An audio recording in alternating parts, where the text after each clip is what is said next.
धन्यवाद सुनीता। समाचार पत्रों की सुर्खियों से पहले कार्यक्रम संबंधी एक सूचना सुनिए।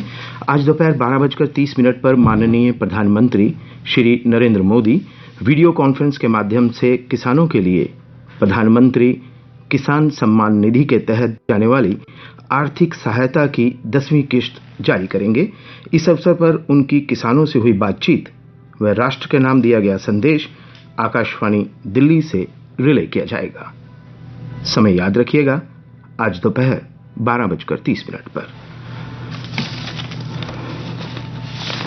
और अब चलते हैं आज के समाचार पत्रों में छपे मुख्य समाचारों की ओर। अभी प्राप्त एक बेहद दुखद समाचार में श्री माता वैष्णो देवी यात्रा के दौरान भारी भीड़ में अचानक भगदड़ मच गई और कई श्रद्धालुओं के घायल होने की खबर है। हालांकि अभी तक किसी की भी मृत्यु की पुष्टि नहीं की गई है। प्रधानमंत्री श्री नरेंद्र मोदी, उपराज्यपाल मनोज सिन्हा तथा पीएमओ ऑफिस के मंत्री डॉक्टर जितेंद्र सिंह ने इस दुखद घटना पर अपनी संवेदना प्रकट की तथा घायलों के जल्द स्वस्थ होने की मंगल कामना की है। अफगानिस्तान से आतंकी घुसपैठ का खतरा नहीं, पाकिस्तान करवा रहा नशे की तस्करी। डीजीपी दिलबाग सिंह ने कहा, बीते साल 100 ऑपरेशन किए गए, 20 पाकिस्तानी व 44 टॉप कमांडर समेत 182 आतंकियों का सफाया किया गया। यह समाचार आज सभी स्थानीय समाचार पत्रों का पहला बड़ा समाचार बना है। हैदरपुरा मुठभेड़, सवाल उठाने वाले दे सबूत। डीजीपी ने कहा कि हैदरपुरा मुठभेड़ पूरी तरह पारदर्शी थी। जो लोग सुरक्षा बलों पर सवाल उठा रहे हैं, उन्हें जांच समिति के समक्ष सबूत पेश करना चाहिए। डीजीपी ने कहा, हम इन टिप्पणियों से बेहद आहत महसूस कर रहे हैं। नेताओं की टिप्पणियां गैर कानूनी हैं और कानून इस मामले में अपना काम करेगा। ऐसे लोगों के खिलाफ सबूत इकट्ठा किए जा रहे हैं। यूएपीए के तहत कार्रवाई संभव है। यह समाचार भी आज का एक प्रमुख समाचार है। श्रीनगर में मारे तीनों आतंकी जैश-ए-मोहम्मद के थे, एक बस हमले में था शामिल। श्रीनगर के बाहरी इलाके पंथा चौक में वीरवार आधी रात बाद मुठभेड़ में घायल 5 दहशतगर्दी जैश-ए-मोहम्मद के थे। मारे गए आतंकियों में से एक जेवन में पुलिस बस पर हुए हमले में शामिल था। यह समाचार भी भीतर के प्रश्नों पर छपा एक मुख्य समाचार है। नेका ने कहा, 2026 के बाद हो परिसीमन। भाजपा ने जम्मू के लिए मांगी और सीटें।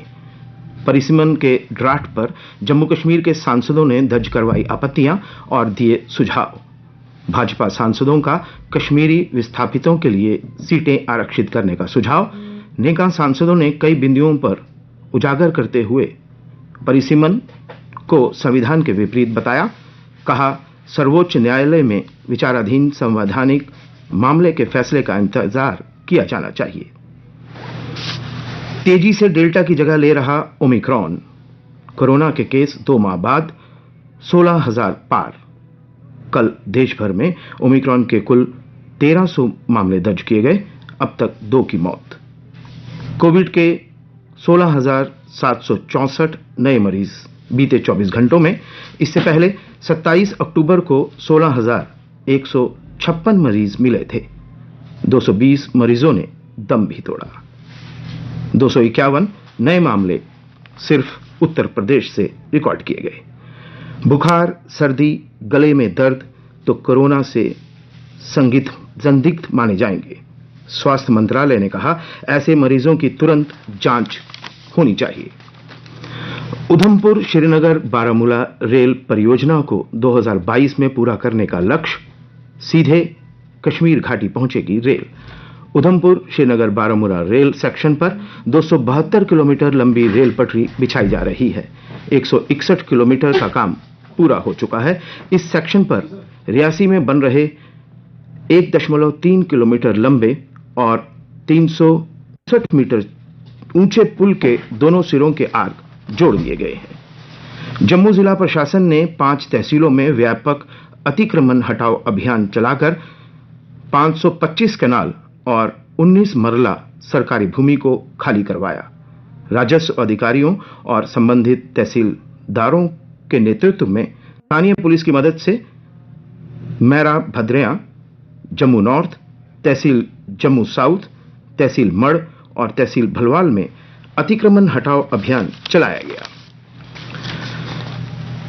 बाज नहीं आ रहा चीन, फिर किया अरुणाचल पर दावा। कहा तिब्बत का दक्षिण हिस्सा और चीन का मूल अंग है यह राज्य। नए जम्मू संभाग को मिलेगा एम्स का तोहफा। विजयपुर में निर्माणाधीन एम्स में इस साल ओपीडी शुरू करने की तैयारी। 1661 करोड़ से बनेगा 750 बिस्तर वाला एम्स। बंदिशों के बीच सरहद से शहर तक मनाया नववर्ष का जश्न। रात्रि कर्फ्यू के चलते अधिकांश लोगों ने घरों में खुशियां मनाई। आधी रात के बाद युवाओं ने की आतिशबाजी। और अब कुछ अन्य समाचारों के साथ मेरे सहयोगी आशीष शर्मा। धन्यवाद हिमांशु। कपड़े नहीं होंगे महंगे, लेकिन जूते चप्पल पर आय से बढ़ेगा जीएसटी। कपड़ा उत्पादों पर जीएसटी 5% से बढ़ाकर 12% करने का फैसला फिलहाल टाल दिया गया है। हालांकि जूते चप्पल पर उपभोक्ताओं को नए साल में 1 जनवरी से 12% टैक्स चुकाना होगा। राष्ट्रपति भवन की दीदार बंद। राष्ट्रपति भवन व संग्रहालय के दीदार पर शनिवार से रोक लग गई है। चेंज ऑफ गार्ड सेरेमनी का भी आयोजन अगले निर्देश तक नहीं होगा। किशोरों को टीका। आज से पंजीकरण शुरू। 15 से 18 वर्ष की आयु के किशोरों को कोरोना टीके के लिए आज से कोविड पोर्टल पर पंजीकरण करना होगा। देश भर में कोविड के नए स्वरूप ओमिक्रॉन के बढ़ते संक्रमण को देखते हुए जम्मू कश्मीर में भी तीसरी लहर से निपटने की तैयारियां तेजी से की जा रही हैं। अस्पतालों में बिस्तर और ऑक्सीजन क्षमता दोगुनी की जा रही है। प्रदेश में फिलहाल हालात नियंत्रण में हैं। अब कैंसर का प्रदेश में ही होगा इलाज। सुपर स्पेशलिटी जम्मू से स्थित राज्य कैंसर संस्थान में 2022 के मध्य में ओपीडी और वार्ड शुरू करने की योजना है। केंद्र प्रायोजित ये 120 करोड़ रुपए की परियोजना है।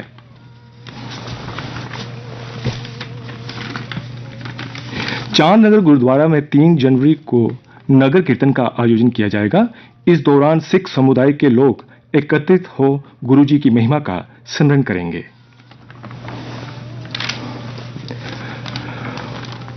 फर्जी ड्राइविंग लाइसेंस मामलों में आरोपियों से पूछताछ जारी। वाहनों के पंजीकरण और परमिट बनाने का नेटवर्क चलाने वाले गिरोह मामले में आरोपियों से दूसरे दिन पूछताछ हुई। क्राइम ब्रांच की टीमों ने वीरवार को आरएसपुरा समेत 5 स्थानों पर छापा मारा था। जम्मू बस टर्मिनल सुविधाओं का टोटा। मात्र 3 दुकानें ही खुली। जम्मू विकास प्राधिकरण 106 दुकानों की करने जा रही नीलामी। आवश्यक सुविधाएं उपलब्ध न होने से निराश हैं दुकानदार। खेल समाचार। महामारी के बीच खेलों में उम्मीदों का साल। राष्ट्रमंडल और एशियाई खेल पुरुष T20 विश्व कप व महिला वनडे विश्व कप जैसे बड़े खेल आयोजनों में भारतीय खिलाड़ियों से शानदार प्रदर्शन की उम्मीद। 2 वैश्विक टूर्नामेंटों अंडर 17 फीफा महिला विश्व कप और एशियाई कप फुटबॉल की मेजबानी करनी है भारत को। वनडर में टीम इंडिया करेगी वनडर। 3 जनवरी अफ्रीका के खिलाफ भारतीय टीम इसी समय में खेलेगी।